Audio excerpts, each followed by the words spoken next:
Bonjour à tous. Je suis très heureux de vous retrouver pour cette série de cours.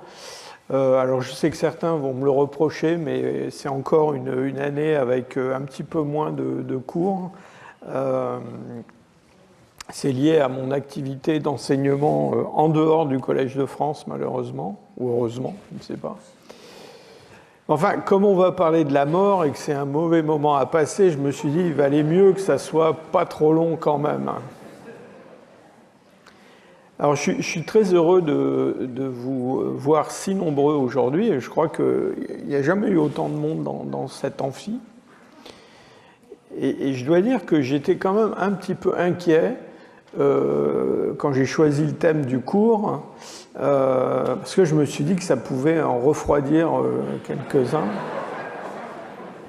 Il faut vous dire qu'on a eu récemment les résultats d'une enquête auquel vous avez participé d'ailleurs, qui a été menée pour apprécier la fréquentation des cours alors, dans les amphithéâtres et puis aussi sur Internet.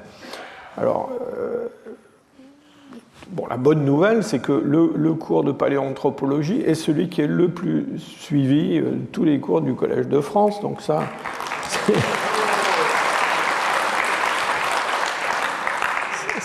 c'est très très bien. Mais alors, c'est aussi celui où il y a quand même une proportion assez élevée, disons, de gens d'âge mûr.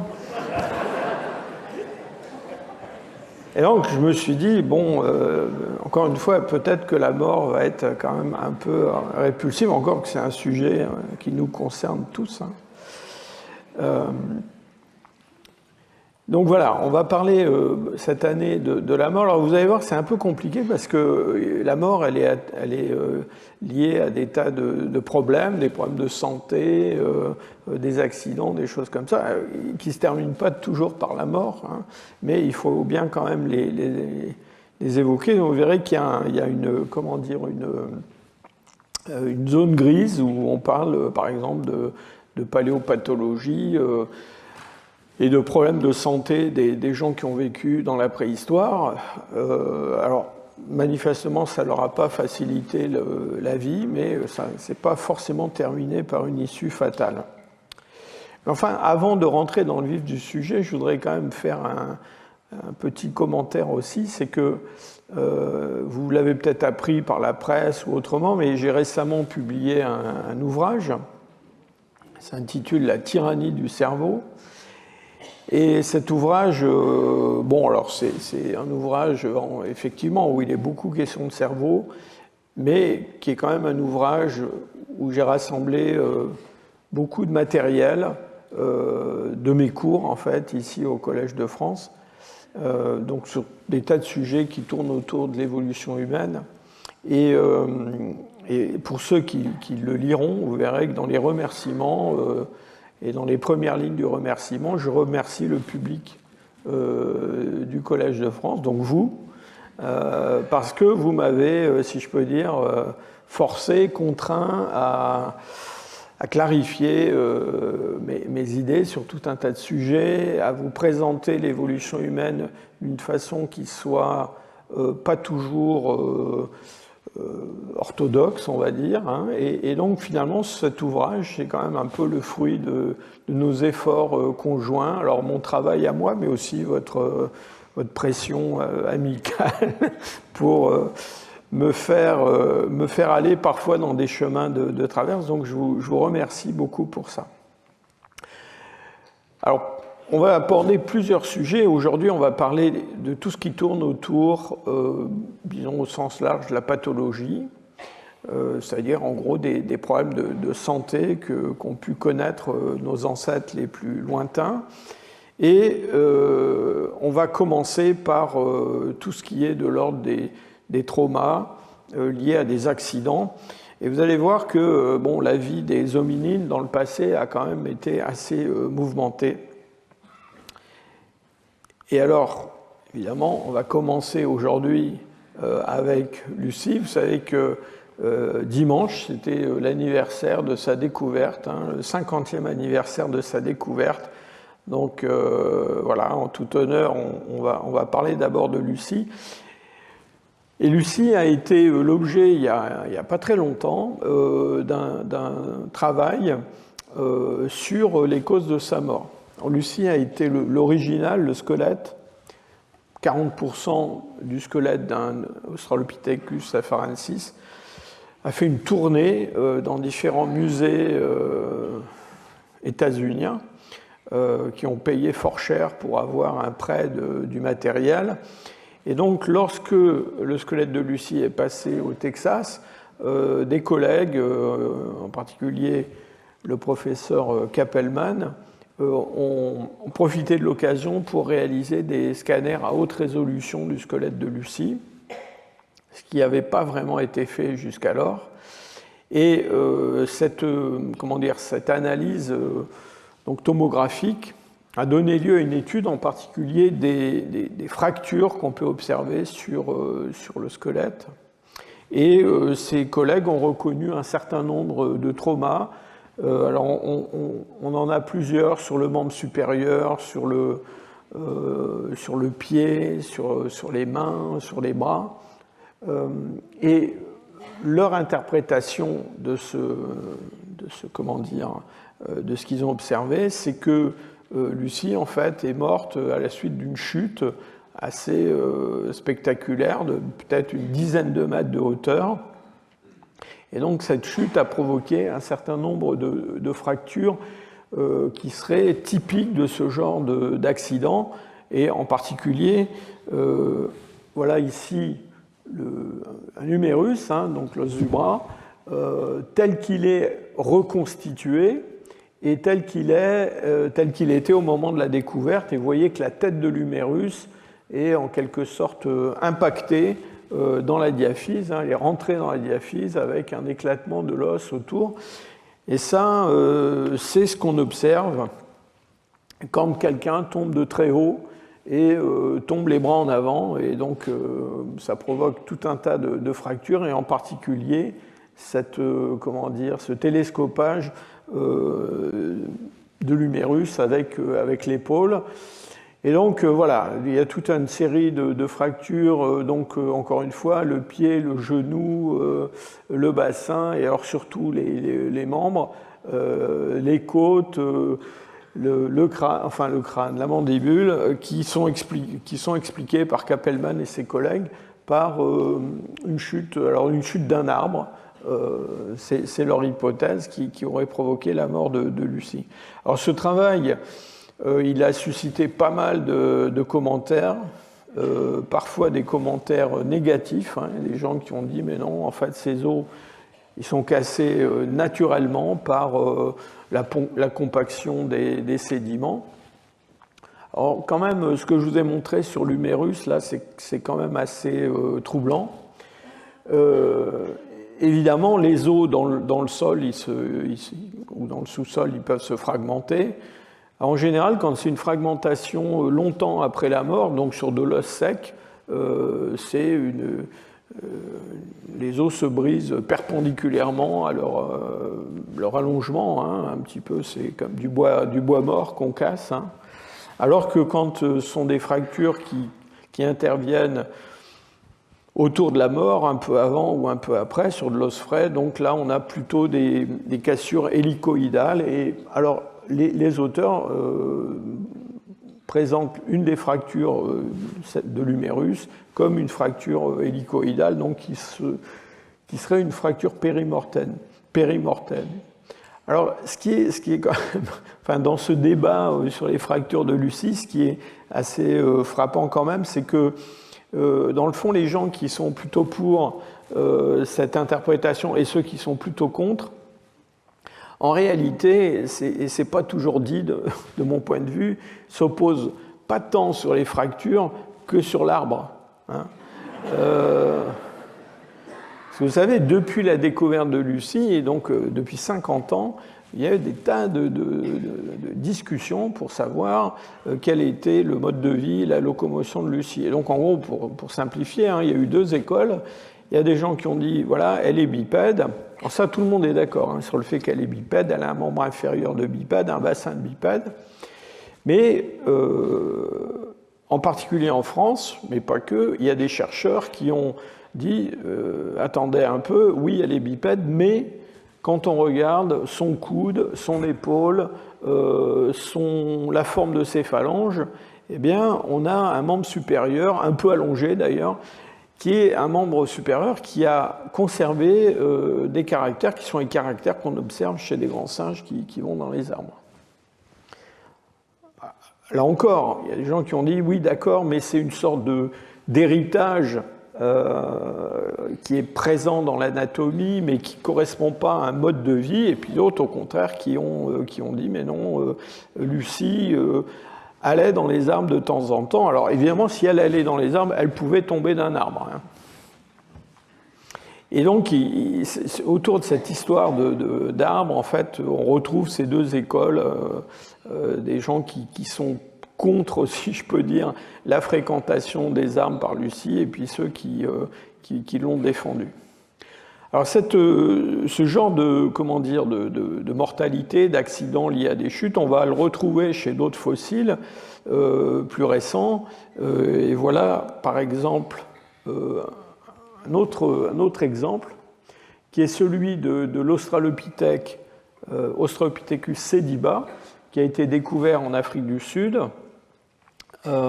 qui est un Australopithèque très tardif, hein, autour de 2 millions d'années, qui a des caractères tout à fait particuliers. Et on a trouvé deux individus assez bien conservés. Vous voyez, ce sont des squelettes, pas complets, mais enfin, il y a pas mal d'os représentés. Et ces individus, ils ont été retrouvés dans un site qui est un dépôt de karst, au pied d'une espèce de cheminée, de puits. Il y a beaucoup de sites australopithèques sud-africains qui se présentent en fait comme ça, hein, c'est-à-dire des cavités creusées par l'eau dans des massifs de calcaire dolomitique, et puis donc ces cavités fonctionnent comme des sortes de pièges à fossiles. Alors quand on dit des pièges à fossiles, c'est pas seulement des fossiles qui tombent dedans, c'est aussi des individus qui, avant de tomber, sont en bonne santé, mais qui, quand ils arrivent 10 mètres plus bas, ne sont pas forcément en très bonne santé. Et donc, on a plusieurs exemples comme celui-là. Et donc, dans le cas de ces deux individus de Malapa, eh bien, un peu comme sur Lucie, hein, on a des fractures. Alors, je ne sais pas si on les voit bien sur cette diapositive. Vous voyez des petites traces bleues et des petites traces rouges. Et donc, certaines de ces fractures semblent bien être des fractures périmortem. Donc là encore, on a, alors peut-être pas une mortalité qui est liée à la chute elle-même, mais au fait que des australopithèques qui tombent d'une dizaine de mètres dans une cavité dont ils ne peuvent pas ressortir, surtout s'ils ont des fractures, ils vont mourir là tôt ou tard. Et donc c'est comme ça qu'on les trouve.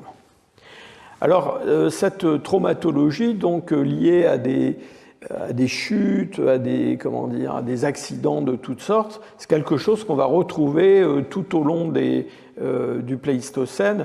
Alors, je n'ai pas l'intention de vous faire une liste exhaustive de tous les spécimens où on a trouvé des traces comme celle-là, parce qu'ils sont innombrables, hein, mais je vais plutôt m'attacher à quelques exemples et à quelques problèmes. Donc, on va faire un saut dans le temps et on va s'intéresser aux hommes de Néandertal.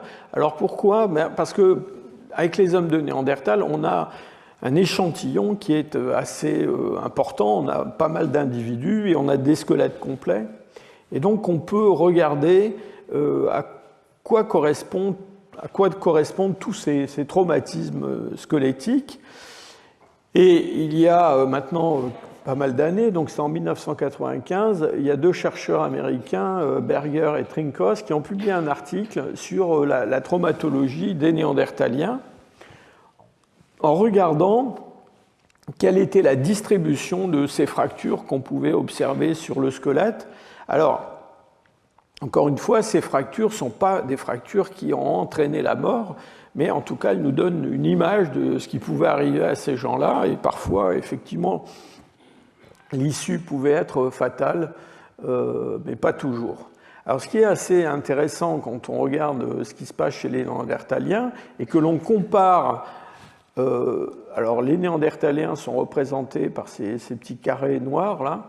Quand on compare ce qu'on observe chez les Néandertaliens avec d'autres groupes, alors, essentiellement des groupes d'hommes modernes, de chasseurs-cueilleurs récents, eh bien, on observe que la distribution des fractures, des traumatismes, des accidents, des écrasements sur le squelette, elle est quand même assez différente. Bon, pour ce qui est encore une fois de cette distribution, ce qui est le plus frappant, c'est qu'on a une très grande proportion de traumatismes crâniens. Donc c'est quelque chose qui existe dans d'autres groupes, hein, mais qui chez les Néandertaliens est très très important en proportion, à peu près 30% donc, des individus qu'on connaît, eh bien, il leur est arrivé quelque chose à la boîte crânienne, donc ils ont des fractures. Alors souvent, ce sont des fractures ou des traumatismes crâniens qui sont cicatrisés, mais parfois, ils ne sont pas cicatrisés. Hein. Et puis, en comparaison, on a assez peu de lésions qui concernent les jambes et les pieds. Alors, dans ce papier qui est très connu, donc Berger et Trinkhaus ont fait une comparaison entre ce qu'on observait chez ces Néandertaliens et ce qu'on observe chez les cavaliers qui font du rodéo, c'est les Américains, hein. Et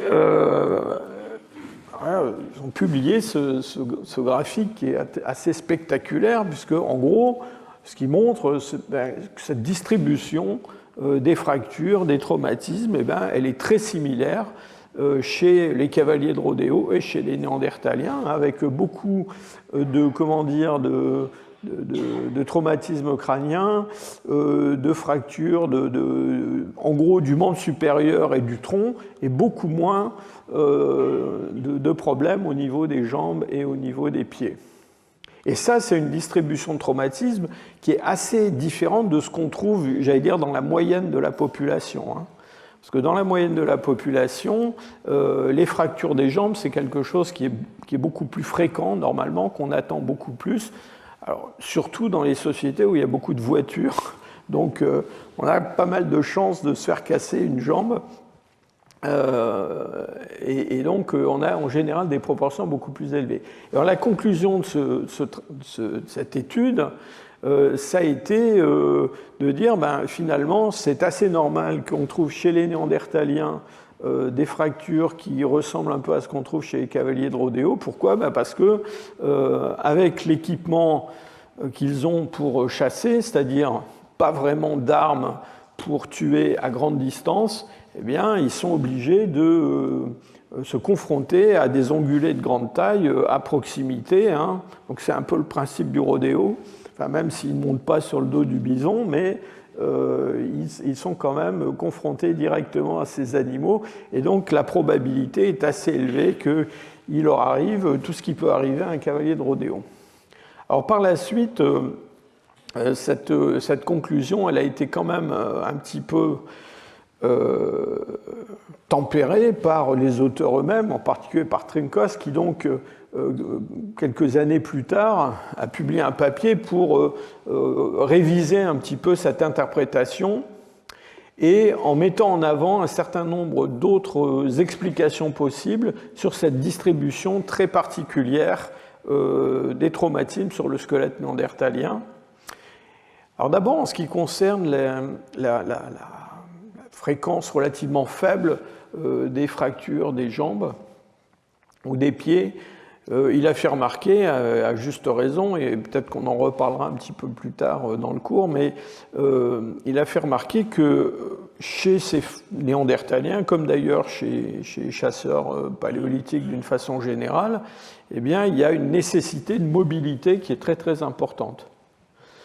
Et que donc, voilà, autant on peut, si je peux dire, survivre à une fracture de la main, du bras, voire même un traumatisme crânien, autant une fracture du fémur, par exemple, une fracture des membres inférieurs d'une façon générale, peut entraîner la mort simplement parce qu'on ne peut plus se déplacer et que ce genre d'accident peut arriver non pas à la maison, si je peux dire, mais quelque part au cours des déplacements, parfois loin des habitats, et que dans des circonstances comme ça, les gens à qui ça arrive, eh bien, ils restent sur place et ils finissent par mourir.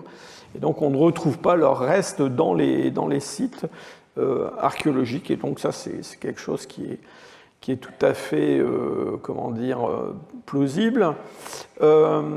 Ensuite, il y a la possibilité d'observer plus ou moins facilement les traces de ces traumatismes. C'est vrai que le crâne, si je peux dire, ça enregistre bien tout ce qui peut arriver de cet ordre-là. Et puis alors, il a mis aussi en avant un problème qui, à l'époque de son premier papier, était quand même pas tellement évoqué, qui est celui des violences interpersonnelles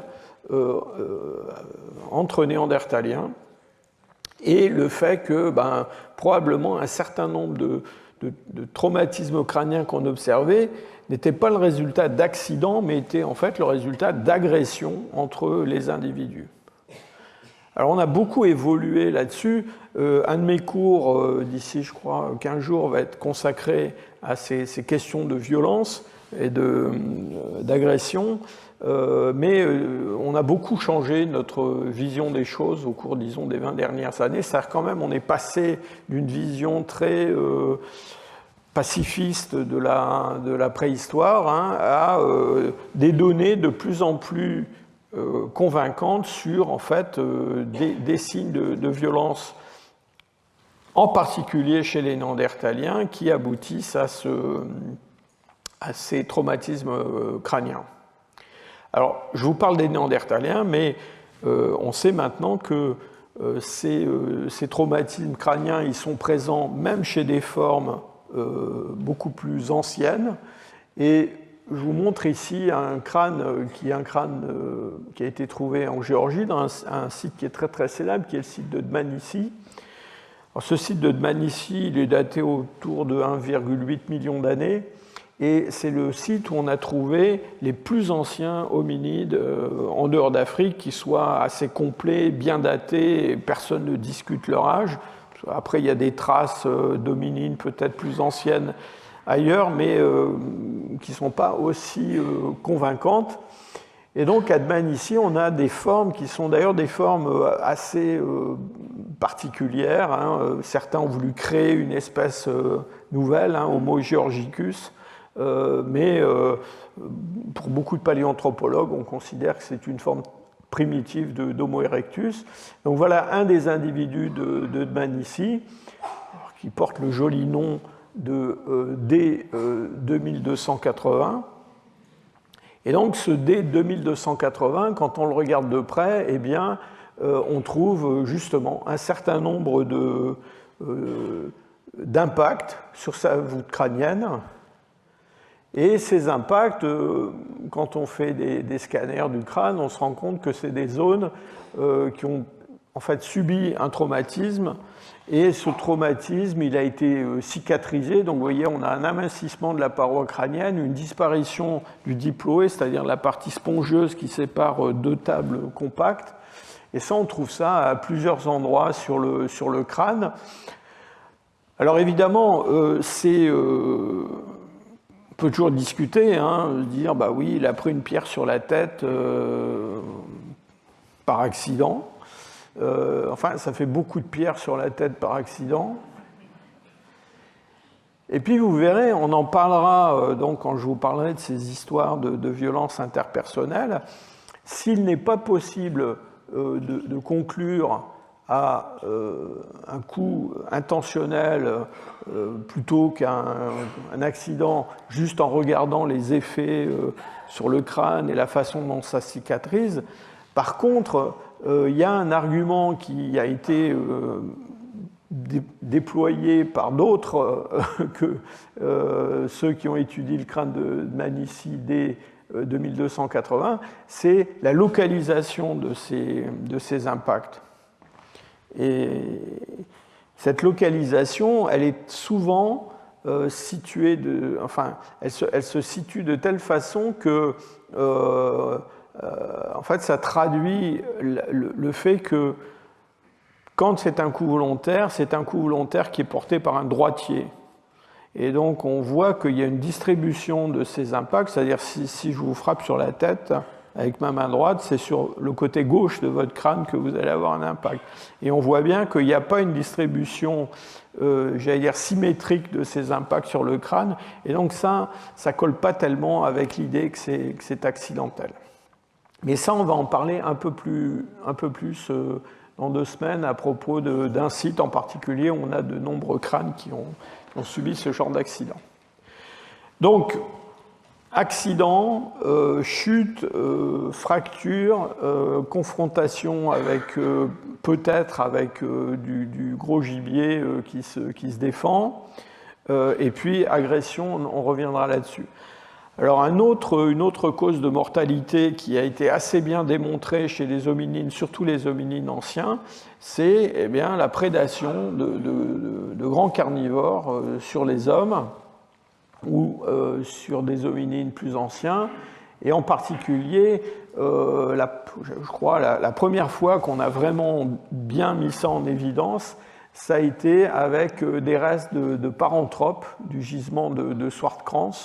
Donc on est autour d'1,5 million d'années.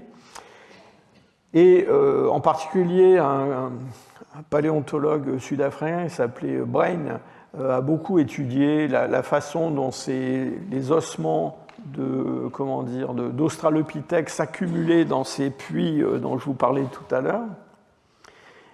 Et l'idée de Brain, c'est qu'en fait, une partie du matériel que l'on trouve dans ces sites, en fait, a été apporté par les carnivores, et en particulier les léopards, ils ont l'habitude de hisser dans les arbres certaines de leurs proies, quand ils peuvent, pour les mettre à l'abri des charognards.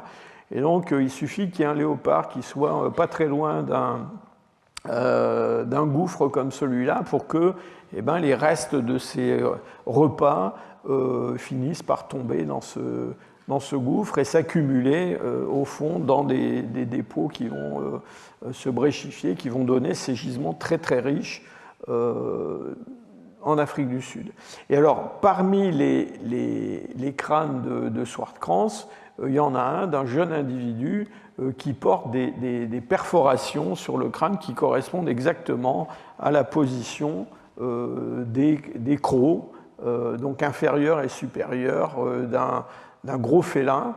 Et donc c'est, je pense, l'exemple le plus ancien et peut-être un des plus spectaculaires de ce genre de comportement.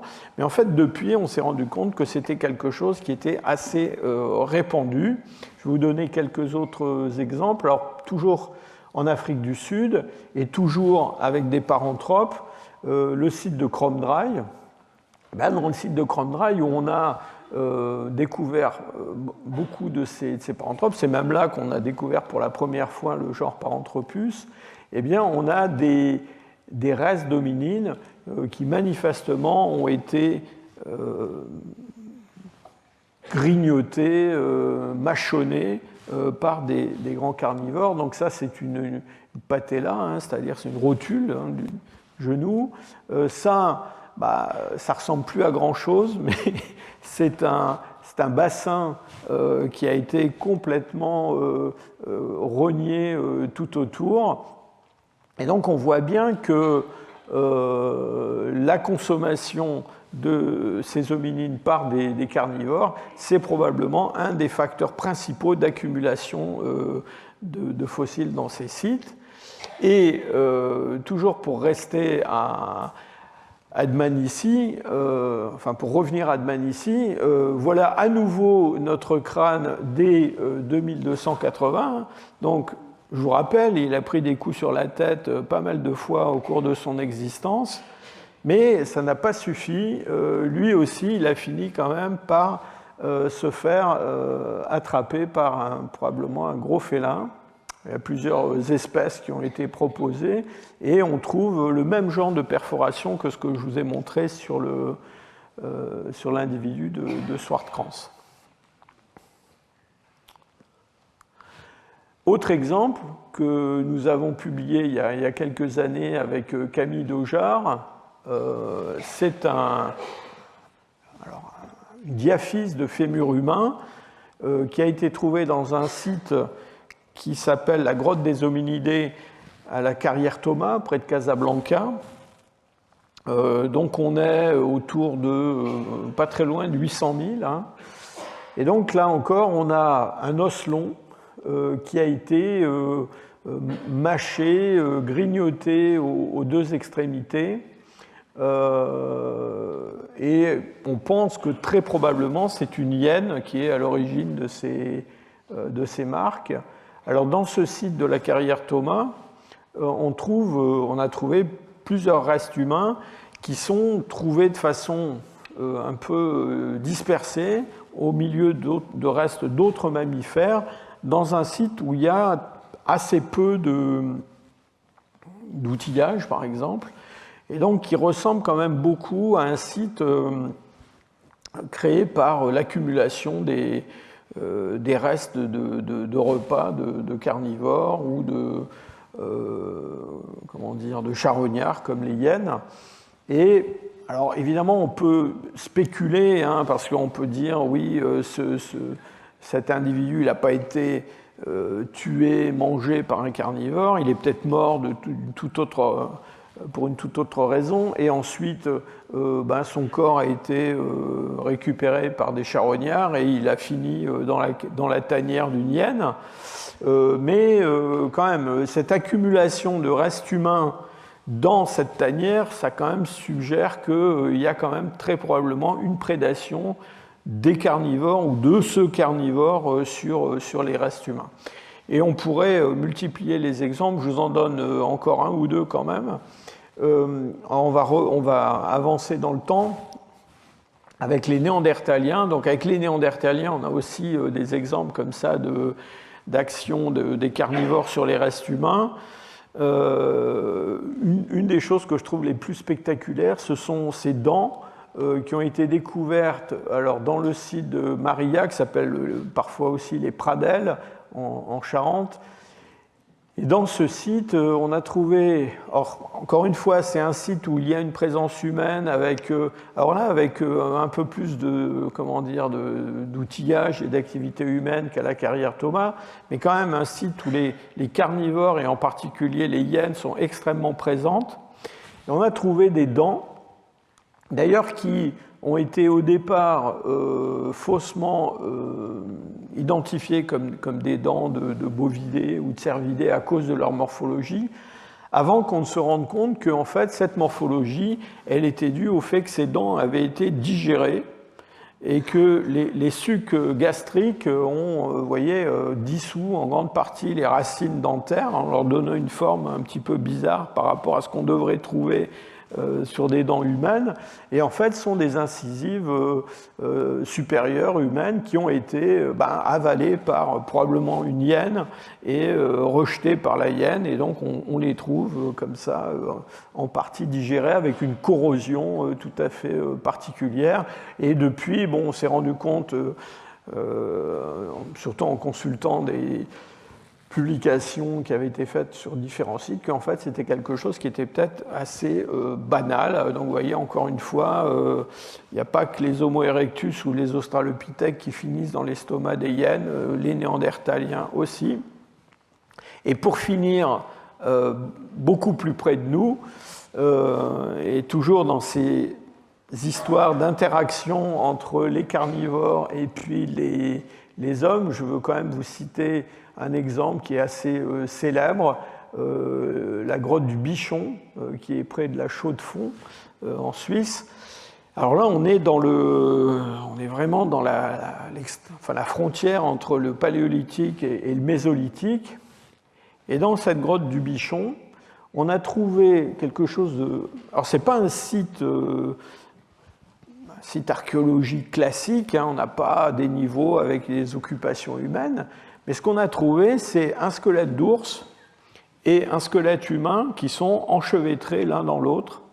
À côté de ces squelettes, on a trouvé une grande quantité de pointes de projectiles, 27, hein, qui sont des pointes de projectiles, des lamelles à dos, des pointes un peu courbes, dont on pense que ce sont des pointes qui servaient probablement de pointes de flèche ou quelque chose comme ça. Et donc on a sur l'ours des traces, des traumatismes, en particulier une troisième cervicale avec un éclat de silex à l'intérieur. Et cette vertèbre cervicale d'ours, elle n'a pas cicatrisé, hein, donc on pense que c'est quelque chose qui est contemporain de la mort de l'ours en question. Et puis donc, mélangé avec ce squelette d'ours, donc il y a les restes d'un jeune homme, une vingtaine d'années. Et le scénario qu'on a reconstitué de tout ça, bah, c'est qu'un chasseur asilien a fléché un ou une ours qui devait être blessé. Il a peut-être un peu trop surévalué l'effet de ses flèches sur l'ours, mais il a eu la mauvaise idée de rentrer dans la grotte où l'ours était peut-être mourant, mais pas si mourant que ça, puisqu'il a fini par oxyre le chasseur. Et donc le chasseur et l'ours ont fini, j'allais dire pour la postérité, ensemble dans les sédiments de cette grotte. Et si vous allez en Suisse, il y a un musée qui s'appelle le Laténium, où il y a vous savez, le Laténium, c'est le musée où sont rassemblés le matériel archéologique qui vient du site de l'Athènes, hein, qui est une période de l'âge du fer, qui est un musée absolument remarquable. Et donc vous pouvez aller voir les découvertes de la grotte du Bichon.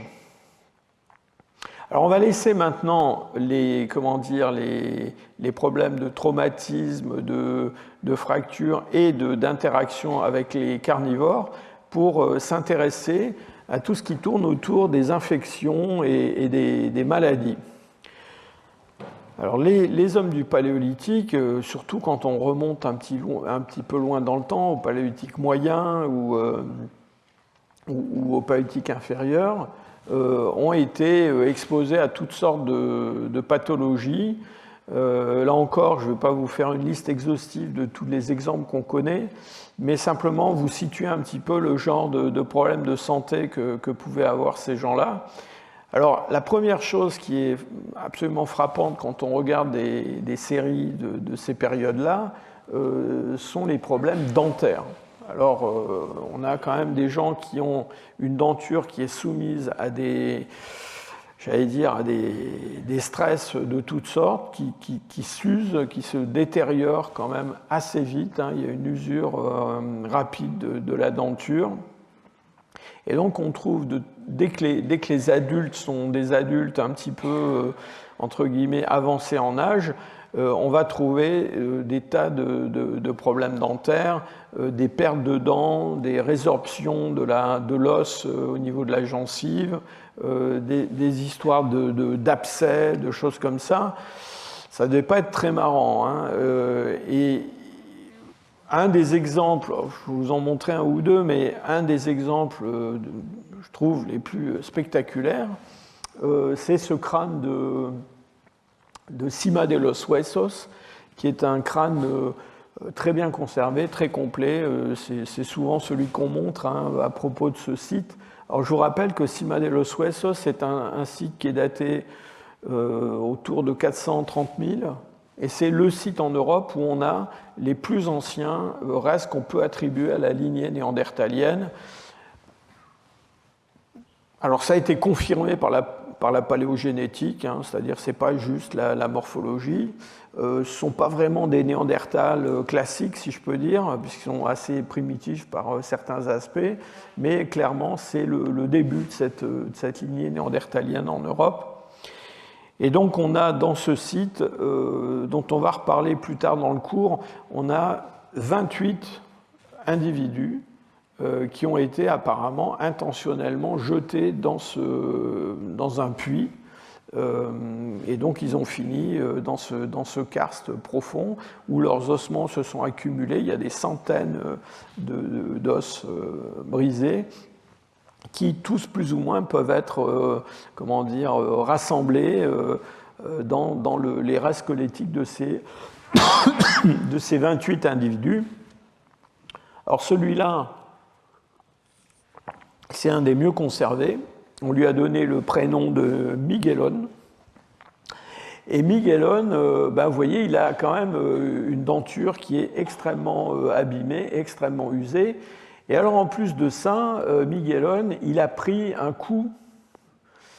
Alors vous allez voir, c'est justement un des sites où on a des signes d'agression assez brutaux entre les individus. Il a pris un coup sur le côté gauche du maxillaire qui a créé un traumatisme osseux très important qui a cassé la racine de la première prémolaire et ça a créé une infection très importante qui est devenue chronique, qui ne s'est pas guérie, qui devait être accompagnée quand même de douleurs assez considérable et d'une déficience fonctionnelle masticatoire, en plus d'une déformation très importante du visage. Donc voilà le maxillaire de Miguelón au scanner. Vous voyez que le côté gauche du maxillaire est complètement épaissi, c'est-à-dire c'est une réaction de l'os à cette infection massive. En plus, la P3 qui s'est cassée, il s'est créé un abcès derrière, en haut à l'extrémité de la racine, et donc cet abcès, voilà, il y a une fistule qui s'est créée avec du pus qui devait s'écouler. Enfin bon, pas terrible tout ça. Et donc, voilà quelque chose quand même d'assez spectaculaire qui a donné probablement à Miguelón un aspect assez particulier. C'est probablement, enfin, c'est un des exemples les plus spectaculaires de ces problèmes dentaires, maxillaires, mandibulaires, d'une façon générale. Mais en fait, c'est quelque chose qui est assez trivial dans le registre paléontologique et on connaît de nombreux exemples donc, de problèmes dentaires chez les australopithèques et chez les formes plus anciennes. Alors ça peut aller parfois à des extrémités tout à fait extraordinaires. On revient à nouveau à Dmanisi, donc on est à 1,8 million, et donc voilà un Homo erectus ancien qui a perdu totalement toutes ses dents, supérieures et inférieures. Bon, inutile de vous dire que ça ne facilite pas la vie. Donc là, ces gens-là, ils n'ont pas de dentier, ils n'ont pas de prothèse. Et donc, on en parlera la semaine prochaine, mais on a beaucoup discuté donc, de cette absence complètement cette absence totale de dents sur cet erectus, qui, pour beaucoup, implique un soutien du reste du groupe pour pouvoir se nourrir et pour pouvoir accéder à une nourriture qui est,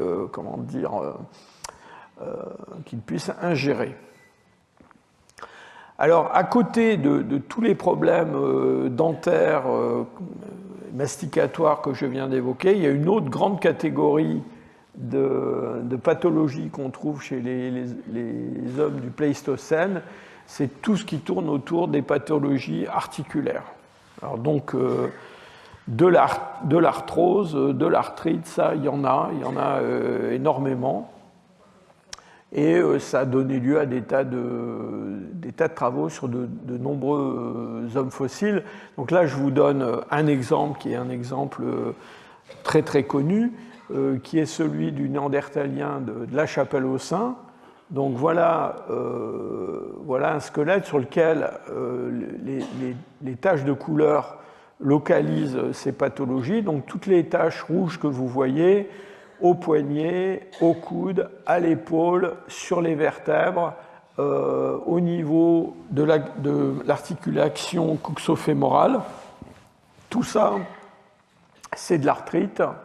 Donc ce pauvre homme de Néandertal, il avait quand même perdu ses cartilages articulaires, et donc il devait avoir de très gros problèmes de locomotion, des douleurs.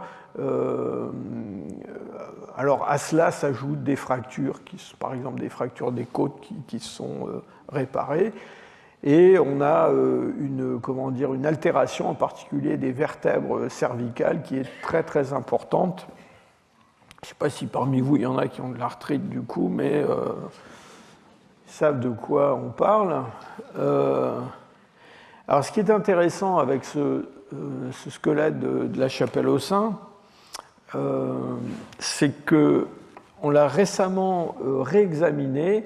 Alors toujours pareil, c'est aussi parce qu'on a accès à des microscanners qui permettent d'aller vraiment dans le détail de toutes ces altérations du squelette. Et alors en particulier, on s'est rendu compte que sur les vertèbres, mais aussi dans la région de l'articulation coxofémorale, hein, donc de la hanche, on a, non seulement ces problèmes d'arthrite, mais aussi des formations osseuses qui se développent à distance même de l'articulation, et qui est quelque chose qui n'est pas lié à l'évolution d'une arthrose très poussée, mais qui est plutôt lié à une maladie, qui est une maladie infectieuse qu'on appelle la brucellose. Autrefois, on appelait ça la fièvre de Malte. Et c'est une maladie qui est transmise par les animaux aux hommes et qui est due à des bactéries du genre Brucella, d'où le nom de brucellose. Alors ça, c'est tout à fait intéressant parce que la brucellose, c'est quelque chose qu'on peut attraper, que les hommes attrapent alors en consommant des produits laitiers qui sont contaminés, etc. Mais c'est aussi une maladie qu'on peut attraper dans les abattoirs. Donc les gens qui manipulent des carcasses d'animaux, qui les débitent ou qui consomment de la viande crue, eh bien, ils peuvent être infectés par cet agent pathogène de la brucellose. Et alors, alors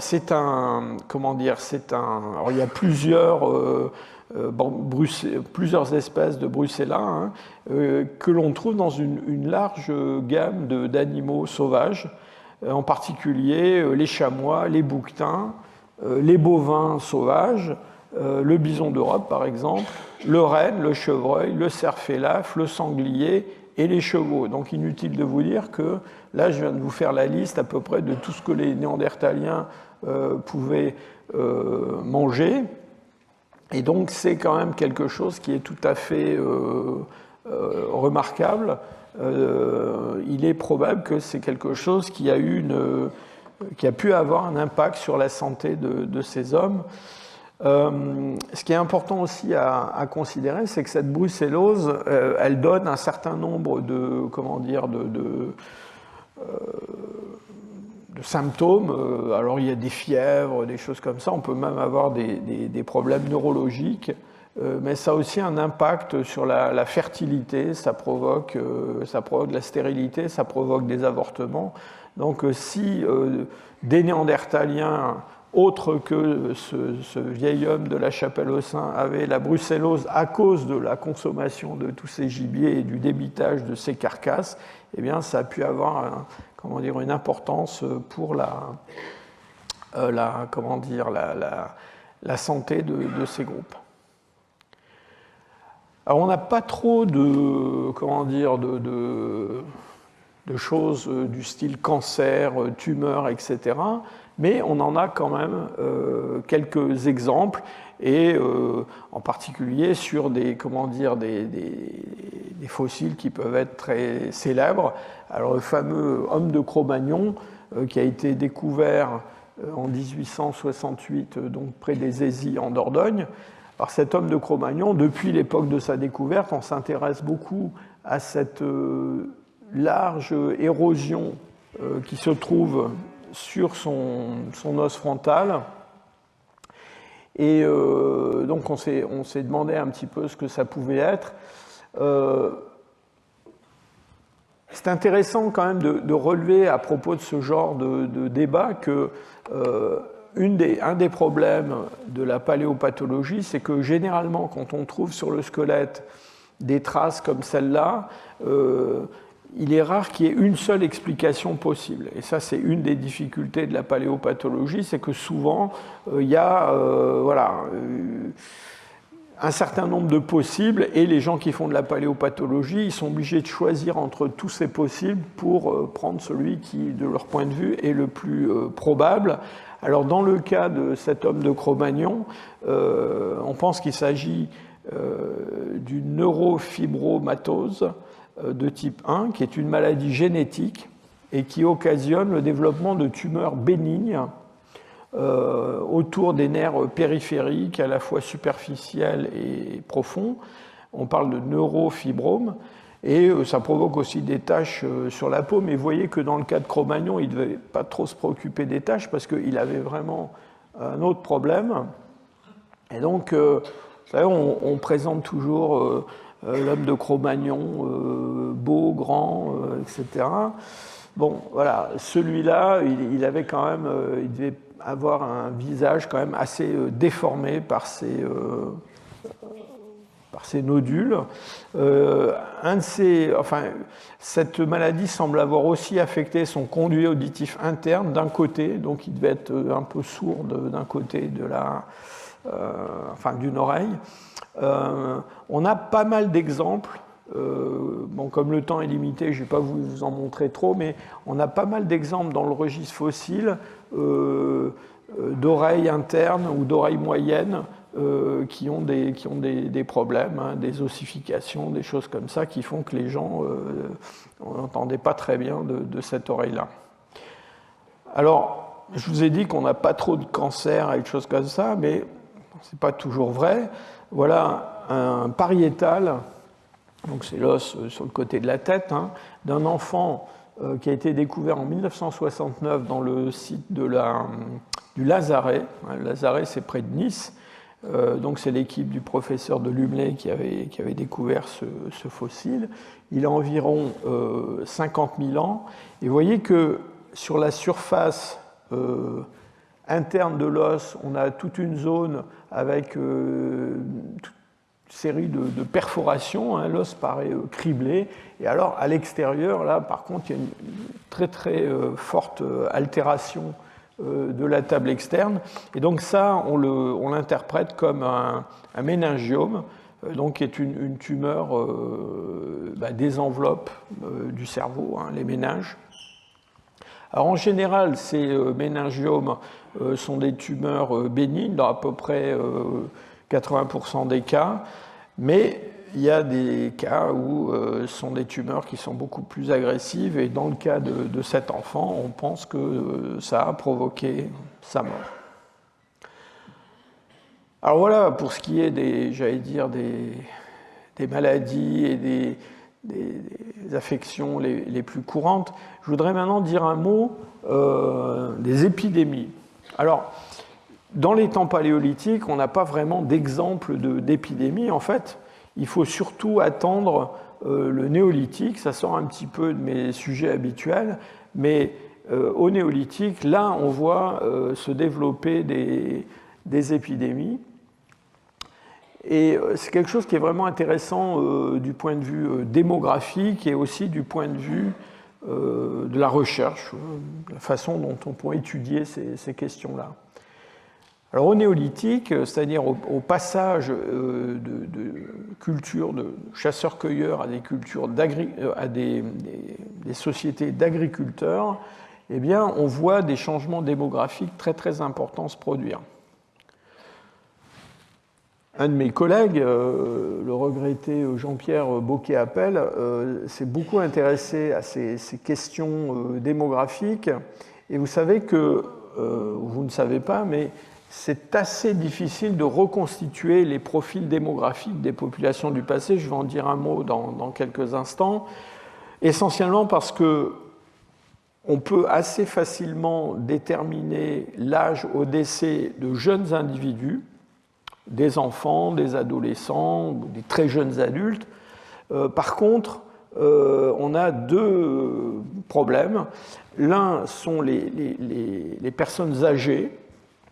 Je vais y revenir dans quelques instants, mais on s'est rendu compte que c'était assez difficile d'estimer l'âge des gens très âgés à la mort.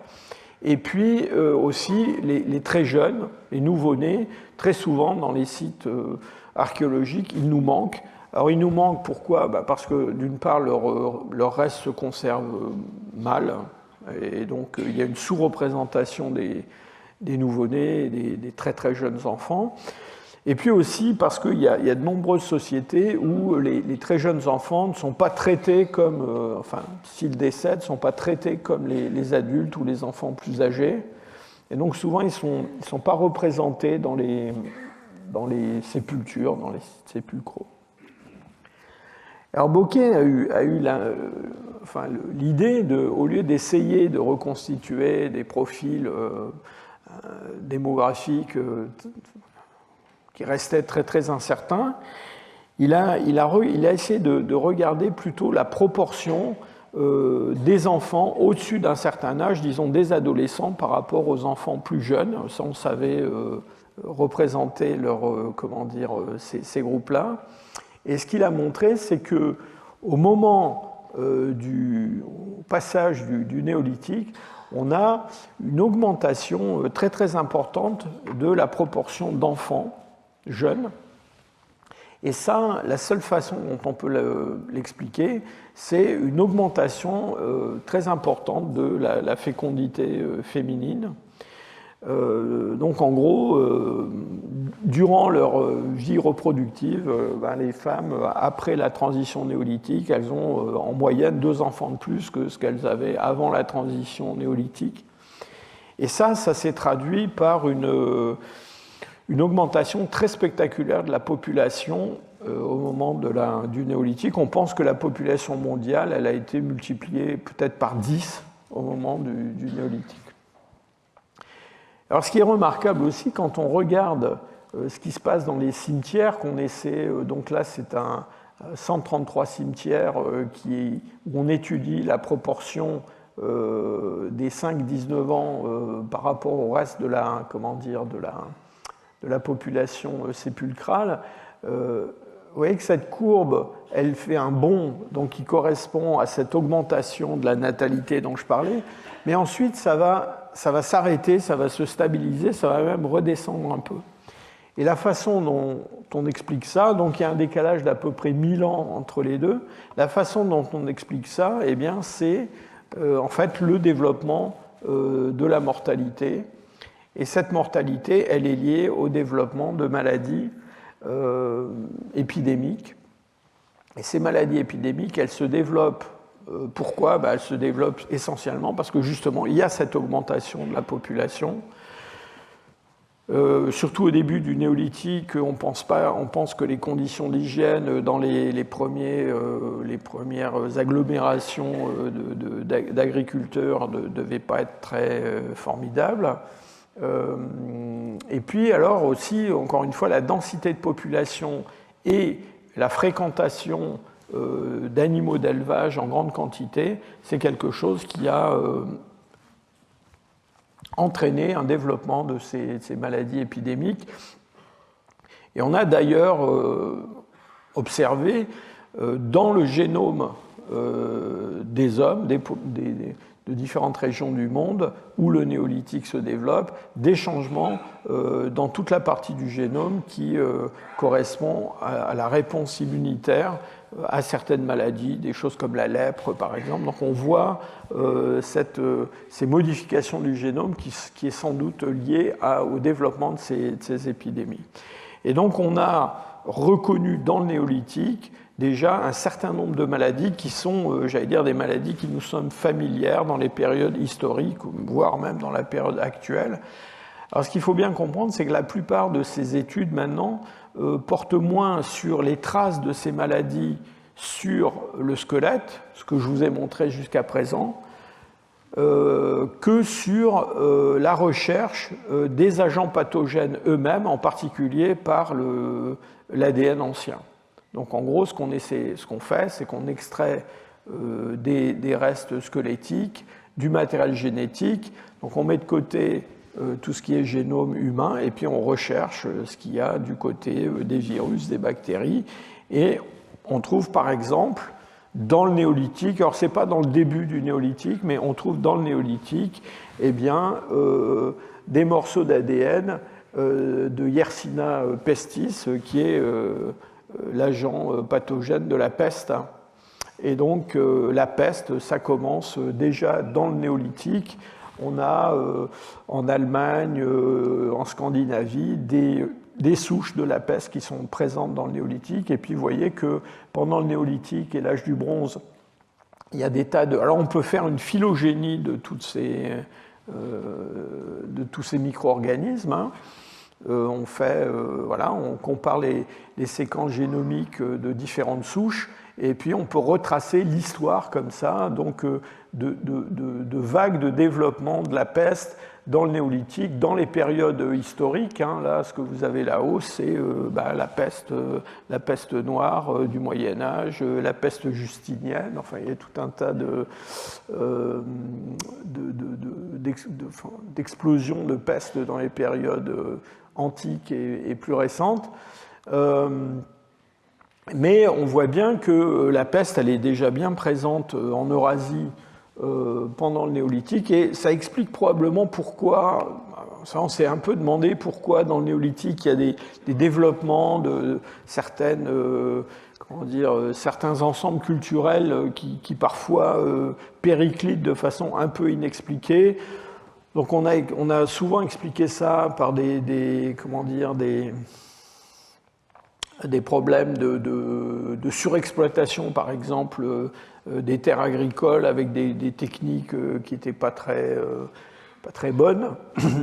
On a aussi imaginé, quand une culture, entre guillemets, est remplacée par une autre, des conflits, des choses comme ça. Mais de plus en plus, on se rend compte que probablement des vagues d'épidémies comme des vagues de peste ont probablement joué un rôle important dans ces espèces de crash démographiques qu'on observe dans le néolithique. Alors, bon, je vous rappelle que dans les périodes historiques, la peste, ça a provoqué de véritables catastrophes. Hein. La peste noire, la peste du XIVe siècle, il y a entre un tiers et la moitié de la population de l'Europe qui a disparu. Hein. Donc c'est vraiment quelque chose de majeur. Et donc il y a de nombreuses études maintenant qui recherchent donc les génomes de ces agents, et on a comme ça reconstitué des arbres phylogénétiques de différentes... alors, au départ, ce qu'on reconstitue sont des arbres phylogénétiques des micro-organismes concernés, essentiellement des bactéries, mais en même temps, ça nous donne une image de l'évolution de ces maladies dans le temps, et puis aussi de la période auxquelles elles ont pu se développer. Alors il y a quand même une petite difficulté, c'est que, et d'ailleurs c'était déjà vrai pour la peste, c'est que dans le fond, au cours de l'évolution de ces agents pathogènes, il se produit des mutations, donc c'est ce qu'on met à profit pour reconstituer ces arbres. Hein. Mais ces mutations, elles peuvent rendre extrêmement virulente des maladies qui étaient déjà présentes, j'allais dire à bas bruit, qui étaient là, mais dont le caractère catastrophique en termes épidémiques n'était pas aussi marqué que ça. Et ça explique sans doute le fait que parfois, pour certaines maladies, eh bien, on a une espèce de discordance entre l'établissement d'arbres comme celui-là et puis ce qu'on observe en termes de signes de la maladie dans le registre archéologique. Donc là, l'exemple, c'est celui de la tuberculose.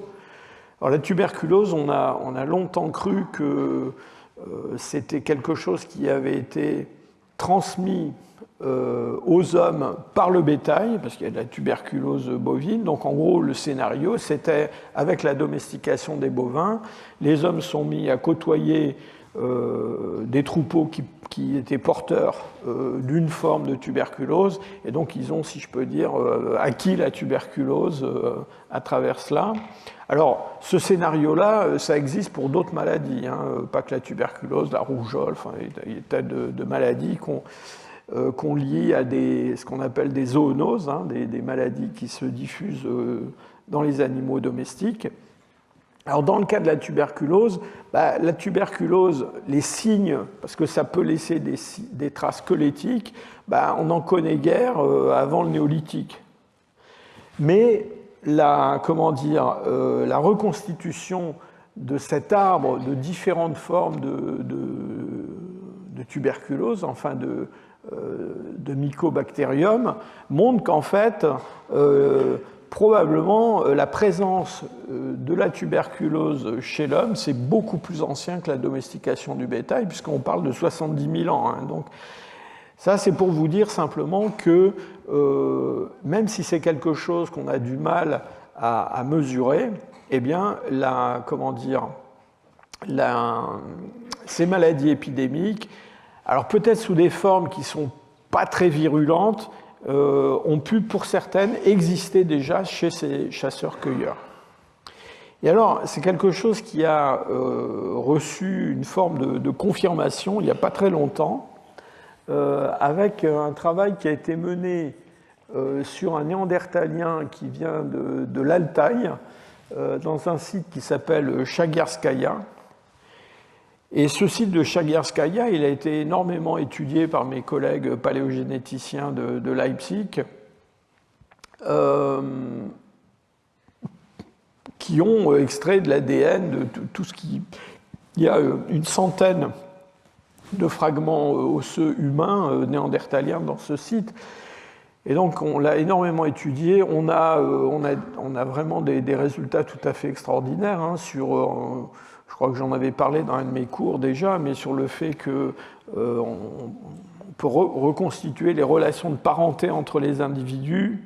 Voilà, on a parfois des relations père-fille dans un site archéologique que je trouve assez extraordinaire. On a aussi on peut montrer que les individus mâles qui ont été trouvés dans ce site, c'était des individus qui étaient apparentés, alors que les femmes semblent venir d'ailleurs, de l'extérieur.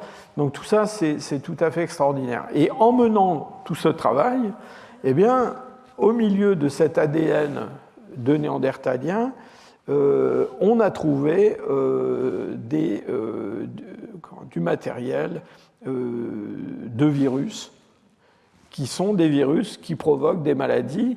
Et quand on compare ces virus à la version j'allais dire actuelle de ces virus, on se rend compte que ce sont des versions assez différentes. Et donc, voilà, on a pu écarter comme ça la possibilité que ces virus ils soient présents dans le matériel osseux à la suite d'une contamination, hein, parce qu'il y en a un qui donne le rhume. Hein, donc, la probabilité qu'un paléontologue ait un rhume est quand même assez... enfin, on peut difficilement la négliger. Mais là, on a quand même des virus qui ont des séquences génétiques qui sont assez différentes. Alors, on a sur cet individu-là, donc qui vivait il y a à peu près 50 000 ans, on a un herpès, on a un adénovirus qui aujourd'hui est responsable, donc je parlais du rhume, d'angine, de pharyngite, de conjonctivite, de choses comme ça. Et puis on a un papillomavirus qui est sexuellement transmissible. Donc voilà un exemple où là on est chez les Néandertaliens, donc on a ces maladies-là qui sont évidemment transmissibles et qui sont maintenant bien identifiées. Alors évidemment, ça nous sort un petit peu de, voilà, des histoires de se faire manger par les hyènes, de tomber, de se casser un os ou de prendre un coup sur la tête. Donc cet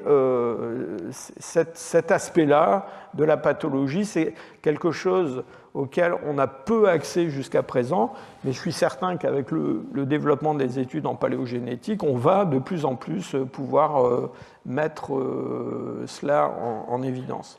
Alors, puisque je parle de ces histoires de maladies épidémiques, je ne peux pas ne pas évoquer quelque chose qui a été souvent mis en avant, c'est-à-dire la possibilité qu'en fait l'extinction de certains groupes, en particulier les Néandertaliens, elle soit liée justement à la contamination par des Homo sapiens venant d'Afrique, porteurs de je ne sais quelle maladie, qui auraient, comment dire, mis fin au succès adaptatif des Néandertaliens. Alors, ce n'est pas quelque chose qu'on peut complètement rejeter, mais bon, pour ma part, je suis relativement sceptique. Alors, enfin, je pense qu'il y a plusieurs arguments qui quand même mettent un peu en doute ce scénario.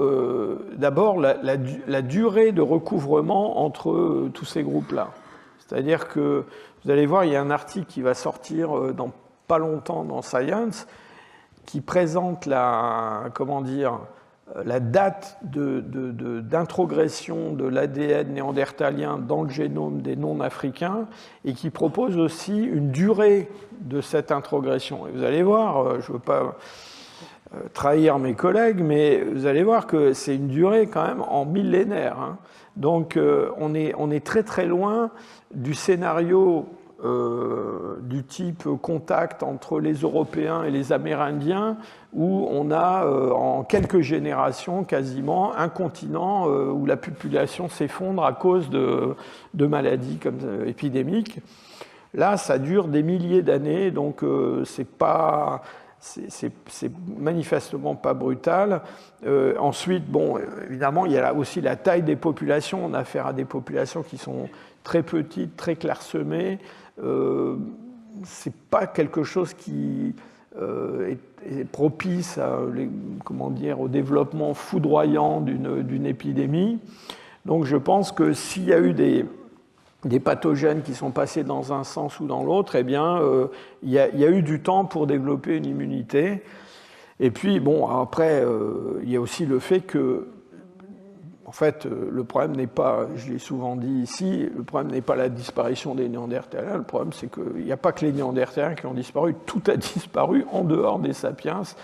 Et donc, à chaque fois que les sapiens sont allés quelque part, les populations archaïques locales ont disparu. Je ne suis pas sûr qu'on puisse mettre ça uniquement sur le dos de la maladie. Alors au final, évidemment, une fois qu'on a regardé toutes ces histoires de maladies, de traumatismes, de les causes de mortalité en général, se pose évidemment la question de savoir quelle était la structure démographique des populations du passé. Donc j'en ai déjà parlé un petit peu ici. Voilà des pyramides des âges dans des populations de chasseurs-cueilleurs récentes. Hein. Donc là, par exemple, des pygmées. Alors vous voyez, ce sont des pyramides qui sont très larges à la base et puis qui se réduisent. Évidemment, c'est très différent des distributions en toupie des populations modernes. Hein. Alors ça traduit quoi? Ça traduit qu'il y a une très très grande mortalité infantile et qu'en gros, il y a très peu de gens qui dépassent 65 ans. Hein. Là, chez ces pygmées, je crois que c'est 2% de la population qui dépasse 65 ans. Et alors, évidemment, on aimerait bien pouvoir reconstruire des pyramides comme celle-là pour les temps paléolithiques, pour les Néandertaliens, pour des Homo sapiens du Paléolithique supérieur. On a essayé, mais je dois dire avec peu de succès. Je l'ai dit il y a quelques minutes, je le répète, c'est autant on peut déterminer l'âge à la mort de jeunes individus, notamment des enfants, autant dès qu'on a affaire à des individus d'un âge avancé, bah, ça ne marche pas très bien. Alors ça ne marche pas très bien, pourquoi? Bah, c'est simple, hein, c'est parce que, on le sait tous, hein, le vieillissement, il ne se fait pas à la même vitesse pour tous les individus. Donc les signes physiques du vieillissement, ce n'est pas quelque chose qui est directement, facilement corrélable à un âge calendaire. Alors on a essayé, on a regardé par exemple la fermeture des sutures crâniennes, on a regardé l'évolution de certaines articulations, là il s'agit de la symphyse pubienne. Donc on sait que toutes ces choses-là évoluent au cours du temps, hein, au cours de la vie de l'individu. Ça, c'est aussi l'articulation costo-claviculaire. Donc tout ça, ça évolue, mais le problème, c'est que ce qu'on observe dans une population actuelle, en termes de distribution de ces caractères, eh bien, c'est quelque chose qui n'est pas facilement transposable. Et en particulier, on s'est rendu compte que la population de référence qu'on prend, bien dans le fond, va influencer la détermination qu'on va faire sur les individus qu'on veut étudier. Ce que je veux dire par là, c'est que si vous prenez comme population de référence pour établir tous ces critères de vieillissement, si vous prenez un cimetière militaire où vous n'avez que des gens qui sont morts en dessous de 30 ans, vous allez bâtir une référence très différente de celle que vous bâtirez si vous prenez un cimetière où tous les gens qui sont là sont des gens très très âgés. Et donc ça va biaiser les déterminations que vous allez faire. Alors le résultat, c'est que, dans le fond, en général, on ne sait pas très bien à quel âge les gens sont morts. Hein. Donc voilà, j'ai parlé de lui tout à l'heure, hein, cet homme de la Chapelle-aux-Saints, vous savez, qui avait beaucoup de problèmes d'arthrose et de brucellose. Alors vous voyez, lui aussi, hein, il avait un sérieux problème dentaire. Voilà, cet individu, son âge, au début on l'a décrit comme un vieillard, mais il y a des estimations de son âge qui sont autour de 40 ans. Hein. Donc en gros, tout ce qu'on peut dire, c'est que l'homme de la Chapelle-aux-Saints, il est mort quelque part entre 40 ans et un peu plus de 60 ans. Donc c'est quand même, vous voyez, quelque chose qui n'est pas très précis. Alors on a essayé différentes méthodes, alors sans vouloir vraiment déterminer l'âge précis, mais au moins en créant des classes, hein, donc voilà, enfants, juvéniles, adolescents, jeunes adultes, adultes anciens. Et ce qu'on voit, eh bien, c'est que quand on compare, par exemple, des Néandertaliens avec des populations récentes, hein, de chasseurs-cueilleurs ou d'horticulteurs, évidemment, ce qui frappe, c'est le très petit nombre d'adultes âgés, alors quel que soit leur âge, hein, plus de 40 ans, plus de 60 ans, on ne sait pas trop, mais vous voyez, ils sont très peu nombreux par rapport à ce qu'on observe dans ces populations-là. Alors ça, c'est un travail qui avait été fait par Eric Trinkos, qui est revenu un petit peu sur tout ça dans une publication plus récente. Et en fait, il en est venu à dire que finalement, il n'y avait pas une grande différence entre ce qu'on observait chez des Néandertaliens, des sapiens anciens du Paléolithique supérieur et même des sapiens du Paléolithique supérieur, et que le changement, c'était vraiment à l'Holocène, à la fin des temps glaciaires, avec le développement en particulier de l'agriculture. Alors vous voyez quand même que même s'il n'y a pas de différence significative entre statistiquement significative entre ce qu'on observe là et là, on voit quand même que la proportion d'âgés par rapport aux jeunes adultes, elle est quand même plus forte au Paléolithique supérieur que chez les Néandertaliens. Alors ces études, elles ont été, elles ont été assez controversées, on va dire ça comme ça.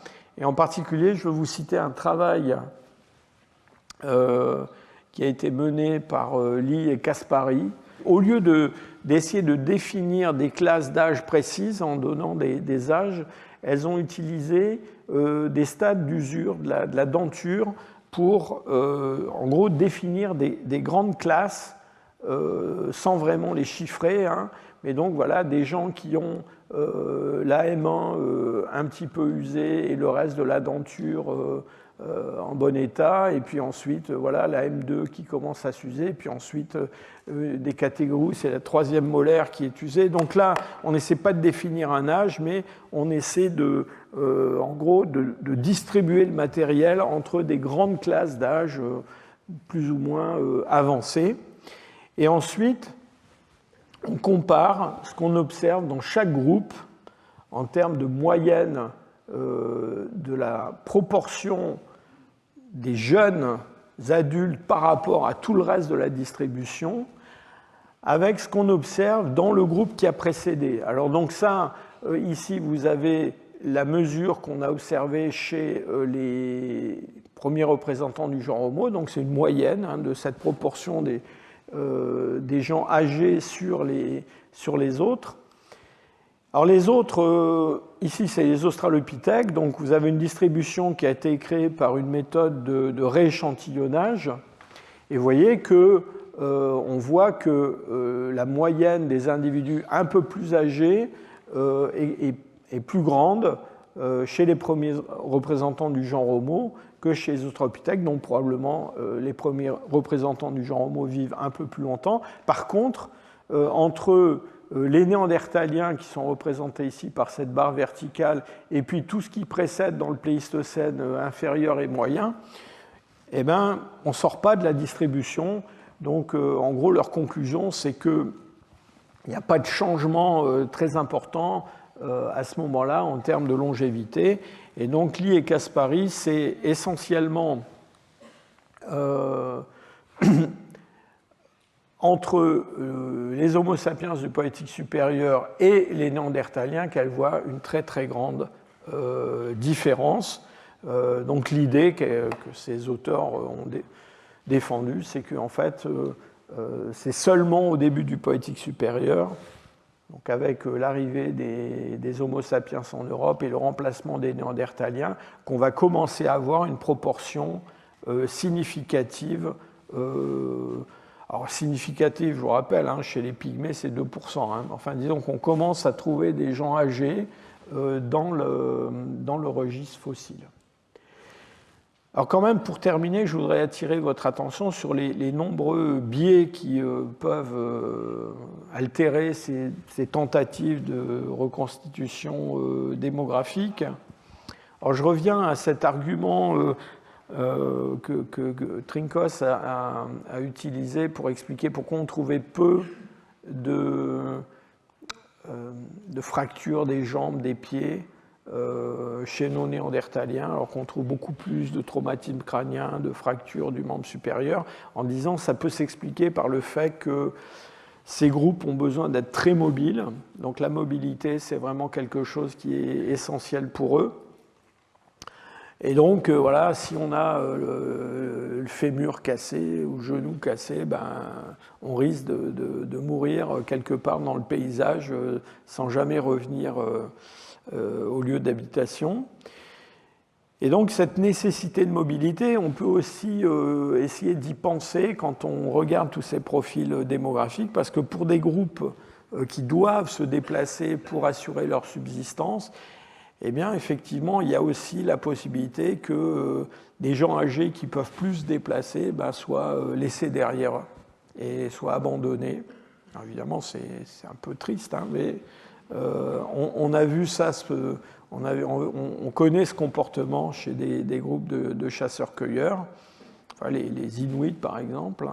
Et donc là, évidemment, ça entraînerait, si c'est vrai, ça entraînerait une sous-représentation dans notre registre archéologique des gens âgés, parce qu'eux, ils sont pas dans le... Voilà, on ne les retrouve pas dans les habitats, on ne les retrouve pas là où tout le monde est enterré, où les os s'accumulent, mais ils finissent leur jour quelque part dans la nature. Donc ça, c'est quelque chose qu'il faut garder en tête. Puis alors, il y a aussi un autre élément qui a été parfois mis en avant, parce qu'on est quand même très impressionné par le fait que, aussi bien chez les Néandertaliens, mais c'est vrai aussi dans les débuts du Paléolithique supérieur, on a, disons, les jeunes adultes sont très très représentés dans la documentation paléontologique. Donc apparemment, il y a une forte mortalité des jeunes adultes.